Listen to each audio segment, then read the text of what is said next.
Olá, continuando o workshop de corrida de rua. Nesse primeiro módulo vamos conversar sobre a análise das provas de 5, 10 e 21 quilômetros. Então, antes de pensar nas estratégias, antes de pensar na estrutura do treinamento, é importante que se faça o questionamento sobre quais serão as exigências físicas para a prova que eu escolher, tanto de 5, 10 ou 21 quilômetros. Então, eu preciso conhecer qual será o tipo de esforço e também qual a técnica mais adequada para a minha distância. Então, para isso é preciso que se faça uma análise do tipo de esforço, dos movimentos durante a corrida e também da técnica de corrida mais adequada, mais eficiente para a distância que eu escolher. Então, nesse módulo, nós veremos os aspectos bioenergéticos, biomecânicos e também técnica de corrida para cada uma dessas distâncias. No final do módulo, então, você vai ter condições de identificar os pontos básicos na análise de uma corrida de rua. Então, vamos lá?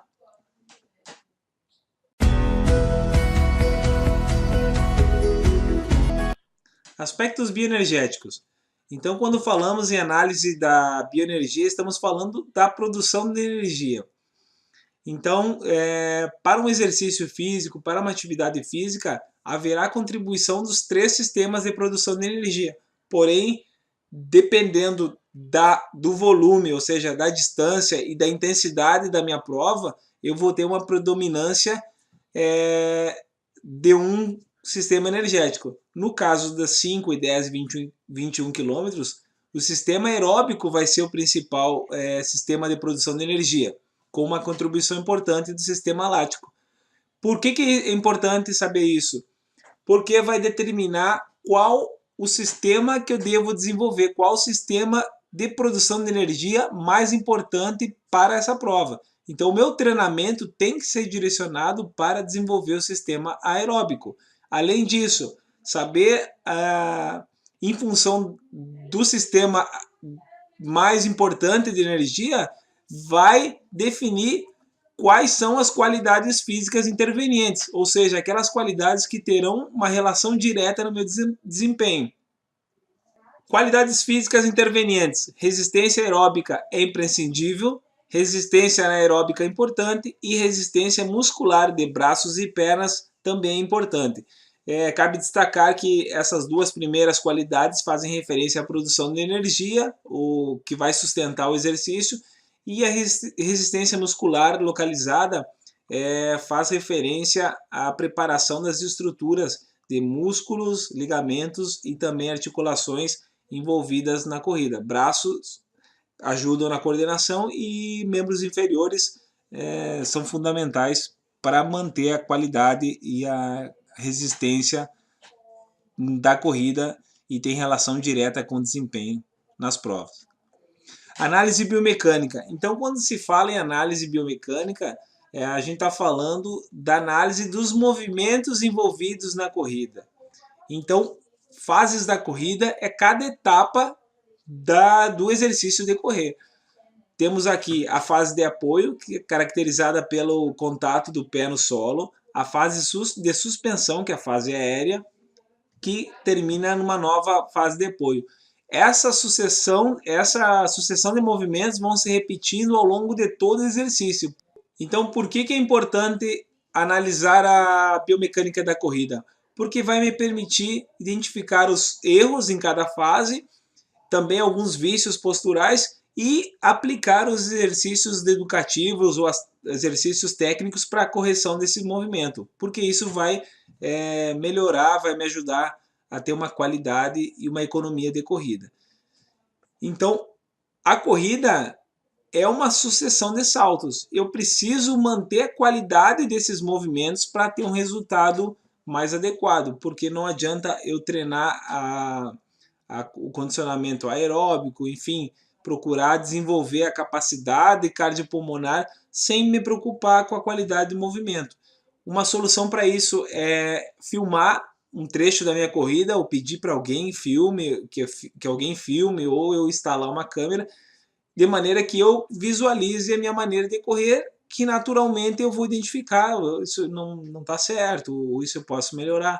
Então, a análise da biomecânica pode ser feita pela filmagem e também pela fotografia, enfim, de maneira que você identifique qual o seu erro e aplicar o exercício educativo. Para isso, peço orientação para um profissional de educação física. Análise do tipo de pisada. Então, basicamente, nós temos 3 tipos de pisada: pisada pronada, pisada neutra e pisada supinada. Considerando esse pé do modelo aqui da figura como pé direito, a pisada pronada é aquela pisada que após o contato eu vou distribuir o peso e o pé tende a ir para dentro, ou seja, vem para dentro no momento que eu largar o meu peso. A pisada neutra é aquela pisada que eu tenho contato e na hora da saída ela faz uma trajetória quase reta, ou seja, sem muita variação lateral. E a pisada supinada é aquela que após o contato, quando eu distribuo o peso, tem a tendência de exagerar para o lado de fora. Aqui temos também as figuras dos pés que têm relação ou que sugerem uma tendência para cada tipo de pisada. E por que é interessante que eu identifique o tipo de pisada? Porque vai me ajudar a entender, por exemplo, lesões repetidas. Eu tenho várias vezes o mesmo tipo de lesão, às vezes está relacionada com o meu tipo de pisada e o uso inadequado de calçado ou desequilíbrio muscular.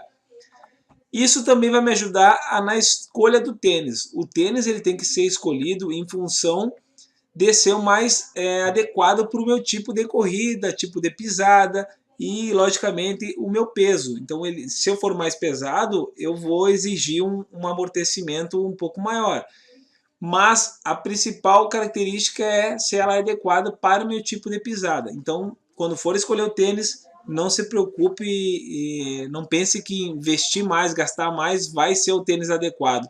Ele tem que ser relacionado com o tipo de pisada e também logicamente, com amortecimento. Por que eu falo isso? Porque muitas vezes eu posso escolher o tênis porque ele é o mais leve, mas na verdade ele não vai dar o suporte que eu preciso. Então, muitas vezes é interessante ter um tênis um pouco mais pesado, mas que atenda ao meu tipo de corrida. As opções atualmente são vários tipos, às vezes acontece o erro na escolha pela quantidade de opções. Antigamente, uns 20 anos atrás, não era tão grande as opções. Aqui temos alguns exemplos do que as crianças usavam. Técnica de corrida. Então, para análise da passada, devemos considerar 2 pontos. A amplitude da passada, ou seja, o espaço entre um contato e o outro, e também a frequência da passada, ou seja, o ritmo que eu vou trocando minhas passadas.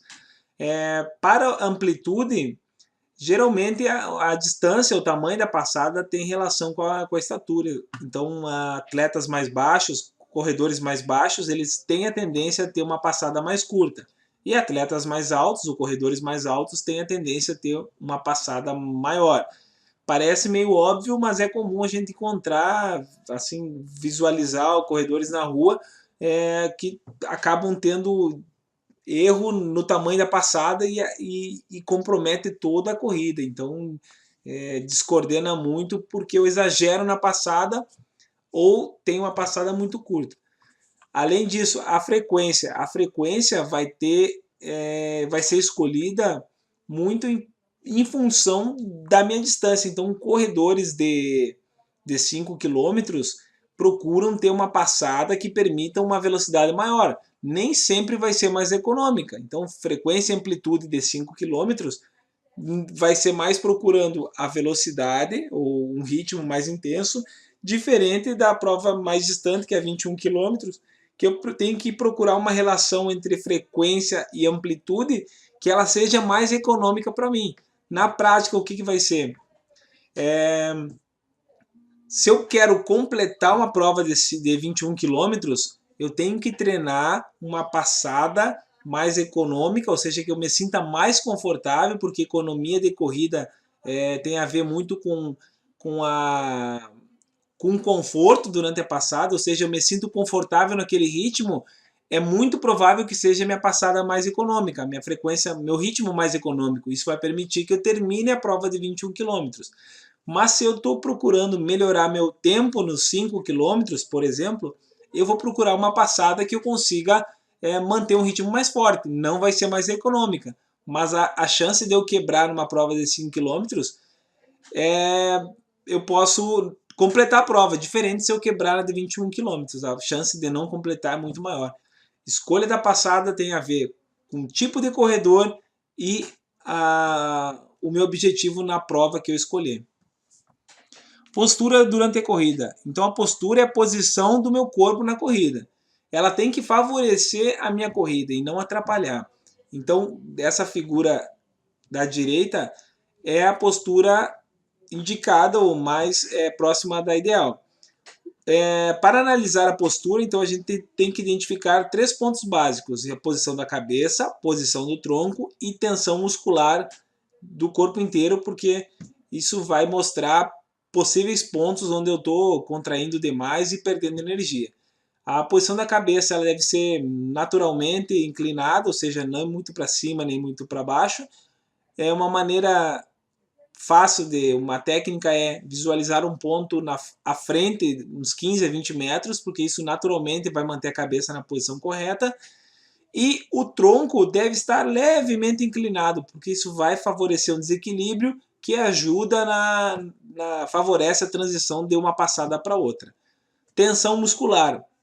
Então eu tenho que evitar, por exemplo, elevar os ombros, correr com os ombros muito elevados, porque isso gera uma contração muscular, uma tensão maior, é desperdício de energia. Outro ponto, eu corro com um punho fechado, muito fechado, apertando, eu estou perdendo energia, então o punho é naturalmente fechado, mas sem gerar força. E assim por diante. Então, tensão muscular tem que ser só aonde tem que ir diretamente envolvido com a impulsão. Analisando articulação por articulação, o tornozelo ele tem que ser móvel o suficiente para me ajudar na corrida. Ele não pode ser também sem estabilidade, ou seja, eu toco no chão e eu perco qualquer irregularidade no terreno provoca uma torção, isso é perigoso. O joelho, ele tem que ser elevado, ou seja, eu tenho que subir meu joelho de acordo com a minha distância e com a minha técnica de corrida. Por quê? Correndo com o joelho mais alto, eu vou gastar mais energia para subir. Então, eu tenho que analisar até que ponto eu consigo aguentar. Então, uma passada mais econômica pode ser uma elevação menor, de maneira que eu toque mais rápido e alterne os meus saltos mais rápido. Então, isso é interessante em função da postura. Por quê? Analisando nessa esquerda, nós temos exemplo de uma postura comum de se encontrar, porém, que acaba sendo, às vezes a pessoa acha que está mais econômica, mas na verdade está forcejando mais. O tronco está para trás, os braços extremamente flexionados e também possivelmente cruzando a frente do corpo, gerando aquelas perdas de energia que a gente conversou. A entrada do calcanhar, a batida, nós não falamos naquela primeira análise, mas o contato do pé no solo deve ser, ou sugere-se que ela seja feita com o médio pé. Por quê? Porque entrando com um pouquinho do calcanhar e meio do pé, eu vou estar entrando mais próximo do meu quadril, já quase pronto para o próximo salto. Diferente dessa outra figura que está entrando com o calcanhar, eu acabo gerando uma frenagem, porque eu entro com o pé muito na frente do meu quadril, isso vai frear um pouco o corpo e também vai ter um choque articular. Então, eu acho que é um erro pensar que eu tenho que levar o pé à frente, porque isso vai fazer com que eu freie. Então, a tendência, alguns autores também, alguns não, vários autores atualmente indicam a pisada com médio pé, e é uma sugestão minha também que você tente aproximar a sua técnica de corrida com a entrada no meio pé. Por quê? Porque favorece a transição entre uma passada e outra e também ajuda a evitar essa frenagem e essa choque na articulação. Concluindo, então, para saber quais são as exigências físicas da minha prova e também quais as qualidades físicas que eu preciso, é interessante que se faça análise dos pontos de bioenergia, que é a produção de energia. Então, nas corridas eu vou ter o sistema aeróbico como predominante, que eu preciso direcionar meu treinamento para desenvolver, mas também eu não posso me esquecer do sistema anaeróbico lático, que é aquelas sessões de exercícios mais intensos, aquelas corridas mais curtas, porém mais intensas, que vão me ajudar nessa variação de hora eu acelero durante uma prova, hora eu diminuo. Essa variação da combinação de sistema de energia é favorecida pela, vamos dizer assim, pela variação de treinos. Então, treinos mais longos, outros dias mais intensos, e essa combinação favorece a adaptação. E em cima disso, eu acabo desenvolvendo as qualidades físicas que eu preciso. Biomecânica é saber as fases da corrida e fazer análise através da filmagem, de fotografia, identificando os erros durante a corrida, eu aplico os exercícios, os educativos para aquela fase. Então, a literatura é bem... nós encontramos muitos educativos nesse mesmo workshop. Mais adiante nas estratégias, vamos conversar sobre alguns tipos de exercícios que eu acabo corrigindo determinadas fases da corrida que vão me ajudar durante a prova. E a técnica é eu procurar o gesto mais econômico, mais eficiente, de acordo com claro, com o meu perfil de corredor e com a distância e a intensidade que eu quero, o meu objetivo durante a corrida. Então, provas mais longas, eu tenho que procurar uma corrida, uma técnica mais eficiente no sentido de economia de corrida, e nas provas mais curtas eu posso priorizar um gesto para baixar o tempo mais rápido, vamos dizer assim. Então, esse é o primeiro módulo, espero que vocês tenham curtido, convido vocês para entrarem no site, lá tem mais material sobre preparação física, e espero vocês nos próximos vídeos. Abraço!